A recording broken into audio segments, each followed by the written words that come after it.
پیارے امیر اہل سنت کی بارگاہ میں عرض ہے کہ دیکھا گیا ہے کہ کچھ لوگ اپنی نعمتوں کو حسد کی نظر سے بچانے کے لیے بعض اوقات جھوٹ کا سہارا لے لیتے ہیں۔ تو ایسے وقت میں جب آپ کو واقعی کوئی اور آپ بات نہیں کر سکتے اور آپ کو اپنی اصل چیز بتانی پڑ جائے تو اس وقت دوسرے کی حسد سے محفوظ رہ سکیں، اس کا کوئی وظیفہ بھی ارشاد فرما دیجیے۔ اور ایسے موقع پر جھوٹ کا سہارا لے کر اپنے آپ کو مطمئن کر لینا کہ میں سچ نہیں بتاؤں گا تو حسد سے محفوظ رہ جاؤں گا، ایسا کرنا کیسا ہے؟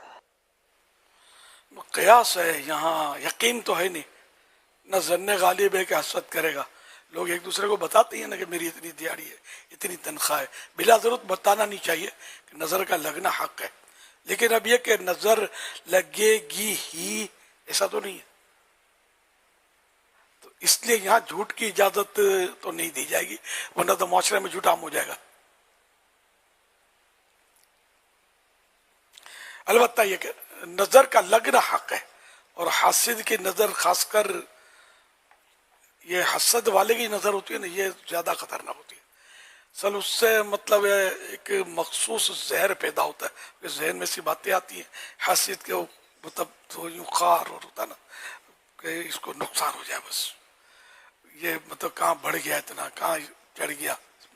اور حسد کی تعریف یہی ہے کہ کسی کی نعمت دیکھ کر یہ تمنا کرنا کہ یہ اس سے جاتی رہے، یہ نعمت، یہ حسد ہے۔ حسد آگ کو، حسد نیکیوں کو اس طرح کھا جاتا ہے اس طرح آگ لکڑی کو۔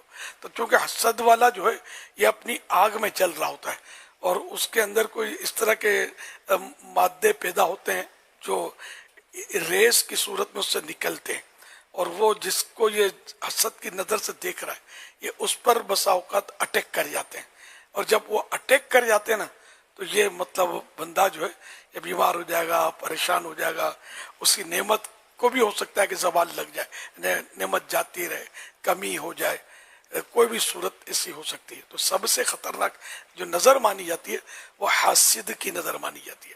اب رائے کہ نظر تو ہر ایک کی لگ سکتی ہے، اپنی بھی لگ سکتی ہے، خود اپنی کوئی چیز پسند آئی، اپنا بچہ ہی پسند ہے، بچہ تو کس کو پسند نہیں ہوتا اپنا، تو اب بچے کو کچھ بعض بات زیادہ ہی پیارا جاتا ہے، یا اس کی ادائیں دیکھ کر وہ دل زیادہ اس کی طرف مائل ہوتا ہے۔ تو ایسے موقع پر کہ جب اپنی یا پرائی چیز پسند آئے تو اس طرح کہہ لے ماشاء اللہ۔ اب ماشاء اللہ بھی کہنا نہیں آتا، ماشاء اللہ، تو اس سے کوئی فائدہ نہیں ہوگا، مسئلہ ہی کھڑا ہونا ہے غلط بولنے کا۔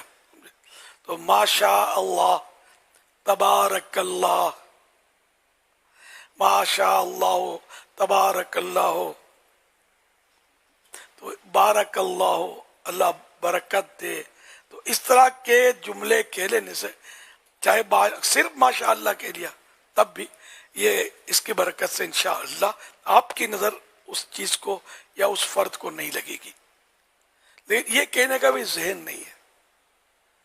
کوئی بھی مفید بات ہوگی نا کسی کی بھی تو خطرہ ہوتا ہے، یا مفتی صاحب ماشاءاللہ کیسے صحیح ہے، اتنی چھوٹی سی عمر میں مفتی بن گئے، اب یہ پسند آئی نا بات ماشاءاللہ، ہے نا، کہ خطرہ ہے کہ بیچارہ بیٹھے ہوئے سکھی دین کی خدمت کر رہے ہیں، خواہ آپ کی نظر ان کو بستر پہ گرا دے، یا بعض اوقات یہ بھی ہوگا کہ بے چینی سی ہوگی، گھبراہٹ ہوگی، دل میں سستیاں پیدا ہوں گی، اور نشاط جاتا رہے، آدمی تھکا تھکا ہو جائے، تو پتہ نہیں کیا کیا کیفیات اس طرح ہو سکتی ہیں۔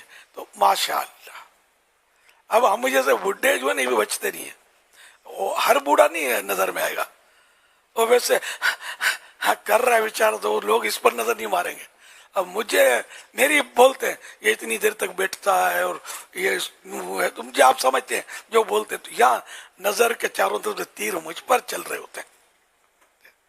تو جب آپ کو میری بات پسند آئے تو میری خیر خواہی کیا کریں، ماشاء اللہ بول دیا کریں، بارک اللہ بول دیا کریں، اگر پسند آئے تو اب، ورنہ تو میری شکل بھی نہیں تو میری عقل بھی نہیں، لیکن لوگوں نے ہمارا سر پہ بٹھایا ہوا، آنکھوں پہ بٹھایا ہوا ہے، اللہ کی رحمت ہے، اس کا کرم ہے۔ تو بہرحال یہ کوئی بھی بوڑھا ہو، جوان ہو، بچہ ہو، ایک دن کا پسند آیا، اچھا لگا، ماشاء اللہ، بارک اللہ، اپنی چیز پسند آئی، اچھی لگی، بارک اللہ۔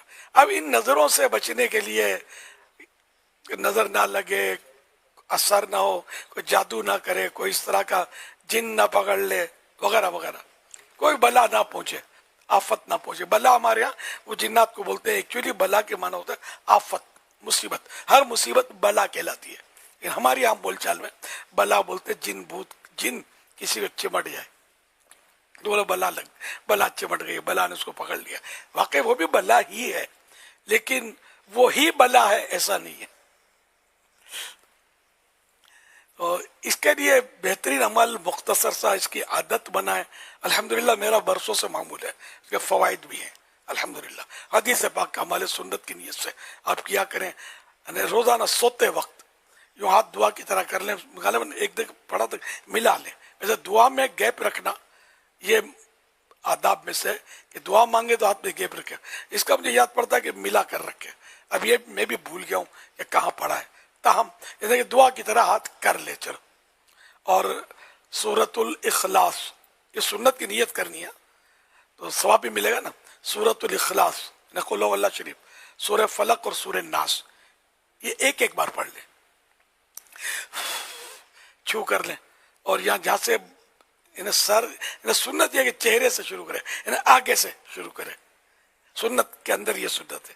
تو آگے سے ابھی شروع کر کے یہ جہاں جہاں تک ہاتھ پہنچتا ہے، یہ انگوٹھے اور انگلی میں بھی گیپ ہے نا، میں تو اس میں بھی انگلی گھما لیتا ہوں. جہاں جہاں ہاتھ پاؤں کے تلووں پر بھی کر لیتا ہوں، جہاں جہاں تک ہاتھ پہنچے. اب یہ اگلا حصہ کر لیا، یہ بھی کر لیا، یہ سارا یوں مطلب جہاں جہاں. اچھا پھر اب وہ اب سر سے شروع کرے. سر سے یہ پیچھے گھماتا ہوا، یہ گدی، گردن، یہ کان پر مساج اس طرح کرتے نا، تو مسا نہیں کرنا نا، اس کی نہیں، یہ بھی ایک اہم حصہ ہے.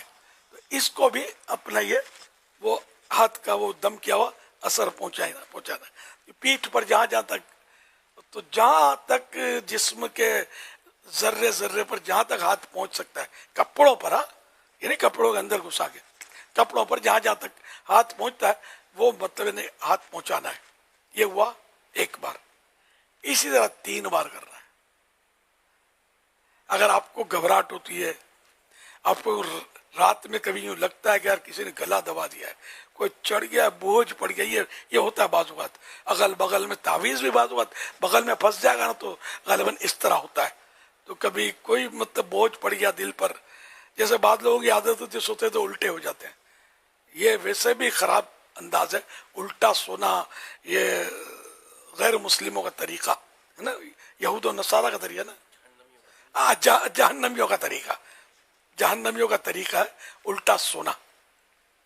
تو الٹے ہو جاتے ہیں لوگ، بچے اکثر ہو جاتے ہیں. تو سیدھے کرتے رہنا چاہیے، سمجھاتے رہنا چاہیے تو عادت پڑے.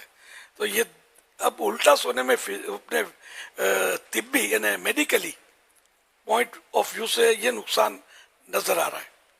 آنکھوں پر ایکسٹرا بوجھ پڑے گا، سر بھی الٹا ہے تو پورے ان پر باڈی کا حصہ، دل، گردہ، کلیجی، پھیپڑے سب یعنی کہ ان نیچرل طور پر یہ نیچے بوجھ کے نیچے آ جائیں گے.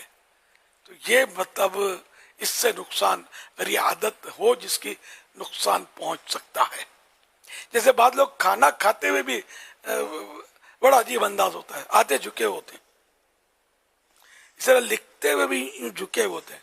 تو میں نے کتاب میں پڑھا تھا، یہ لکھنے والوں کے لیے تو پڑھا تھا کہ بچے بھی یوں ہی لکھ رہے ہوتے ہیں جھک کے. تو ان کو کوئی ایسا وہ بینچ وغیرہ دے دیا جائے، چھوٹی سی ٹیبل آتی ہے بچوں کی، کہ وہ بامر مجبوری اس کو جھکنے یعنی بغیر جھکے لکھنا ہی پڑے گا، ہوتا ہی اونچا ہے وہ اس طرح. تو یہ بہت اچھی چیز ہے کہ بچوں کو نہیں دیں گے تو وہ جھک کے لکھے گا. اب جھک کر لکھنے سے کیا ہوگا، آنکھوں پر ایکسٹرا زور پڑے گا، اس کی آنکھیں کمزور ہوں گی، فاصلہ بھی کم رہ جائے گا. آنکھوں پر زور، آنکھیں کمزور.